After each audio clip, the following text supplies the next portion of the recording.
நாடு முழுவதும் உள்ள பெண் தொழில் முனைவோர்களில் 53% பேர் கடன் பெறுவதற்கு தங்கத்தையே அடமானமாக வழங்குவதாக ஆய்வு முடிவுகளில் தெரியவந்துள்ளது. இதில் தமிழ்நாடு முதலிடம் வகிக்கிறது.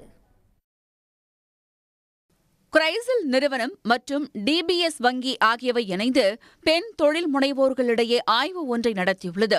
அதன் முடிவுகளின்படி நிதி நிறுவனங்களில் கடன் பெறும் பெண் தொழில் முனைவோர்கள் தங்கத்தையும் அதற்கு அடுத்தபடியாக சொத்துக்களையும் அடமானமாக வழங்குவதாக தெரியவந்துள்ளது.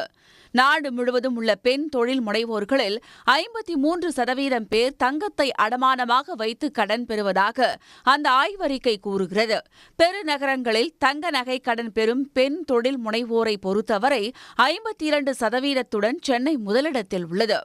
எனக்கு நகைங்கிறது ஆடம்பரங்கிறதுக்கு மீறி என்னோட தொழிலுக்கு நகை ரொம்ப உபயோகமாக இருக்குது. நம்ம வெளியே போய் நம்ம ரொம்ப ஜாஸ்தி இன்ட்ரெஸ்ட்டுக்கு பணம் வாங்கி நம்ம தொழிலில் போடுறத விட நம்மக்கிட்ட இருக்கிற நகையை அடமானம் வச்சு அதிலேருந்து வர அமௌண்ட்டை எடுத்து நான் என்னோடய மிஷின் வாங்குறதுக்கு இல்லைன்னா என்னோடய துணி வாங்குறதுக்கு அந்த மாதிரி எனக்கு அது ரொம்பவே யூஸ்ஃபுல்லாக இருக்குது.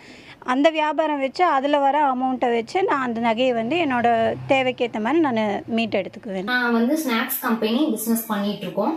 இப்போ எங்கள் பெண்களுக்கு நகைனா ரொம்ப பிடிச்ச விஷயம். பிஸ்னஸில் ஒரு கஷ்டம்னாலும் நாங்கள் பேங்க்கில் வச்சு தான் அதை ரொட்டேட் பண்ணுவோம். இப்போ பிஸ்னஸில் லாபம் எங்களுக்கு கிடைக்கும். லாபம் கிடைக்கிறதுனால அந்த லாபத்தை வச்சு நாங்கள் நகையும் திருப்பிக்குவோம். தங்க நகை கடன் பெறும் பெண் தொழில் முனைவோரில் 22 முதல் 25%துடன் மும்பை மற்றும் டெல்லி ஆகிய நகரங்கள் 2 மற்றும் 3வது இடங்களில் உள்ளன.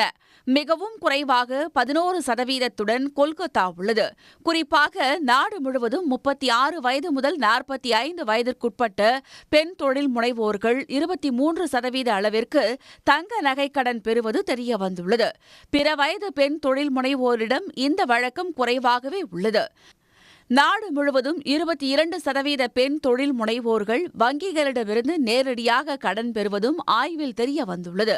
பெருநகரங்களில் 65% பெண் தொழில் முனைவோர்கள் எந்தவித தொழில் கடன்களும் பெறுவதில்லை என ஆய்வு முடிவுகளில் தெரிவிக்கப்பட்டுள்ளது. அவர்களில் 39% பேர் தங்களது சேமிப்பையே முதலீடு செய்வதாகவும் கூறப்பட்டுள்ளது. மற்றவங்களை காட்டிலும் விமன் ஆண்டர்பிரினர்ஸ்க்கு இந்த முதலீடுங்கிறது இன்னும் கொஞ்சம் சேலஞ்சிங்காக தான் இருக்குது. இப்போ ஸ்கீம்ஸ் கவர்மெண்ட்டில் நிறைய ஸ்கீம்ஸ் இருக்குது. அது சென்ட்ரல் கவர்மெண்ட்டாக இருந்தாலும் ஸ்டேட் கவர்மெண்ட்டாக இருந்தாலும். ஆனால் என்னென்னா அதோட அவேர்னஸ் நிறைய இருக்க மாட்டேங்குது.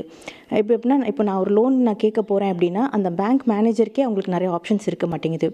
இதில் இன்னொன்று என்னென்னா ஆக்சுவலாக நிறைய ஸ்கீம்ஸ்க்கு கொலாட்ரல் கேட்கக்கூடாதுன்னு தான் கவர்மெண்ட்டோடது. ஆனால் இவங்க கொலாட்ரலும் கேட்குறாங்க. 73% பெண் தொழில் முனைவோர்கள் யூபிஐ வாயிலாக தங்களது வாடிக்கையாளர்களிடமிருந்து பணம் பெற்று வருகின்றனர். 87% பேர் தங்களது தொழில் தொடர்பான பரிவர்த்தனைகளையும் யூபிஐ வாயிலாக மேற்கொள்வது தெரிய வந்துள்ளது. தொழில் பரிவர்த்தனைகளில் 35% பேர் பணத்தை பெறவும் 26% பேர் பணத்தை செலுத்தவும் யூபிஐ முறையை பயன்படுத்தும் நிலையில் பெரும்பாலானோர் பண பரிவர்த்தனையையே விரும்புவதாக தெரிய வந்துள்ளது. உடனுக்குடன் செய்திகளை தெரிந்து கொள்ள சன் நியூஸ் பெல் ஐகானை கிளிக் பண்ணுங்க.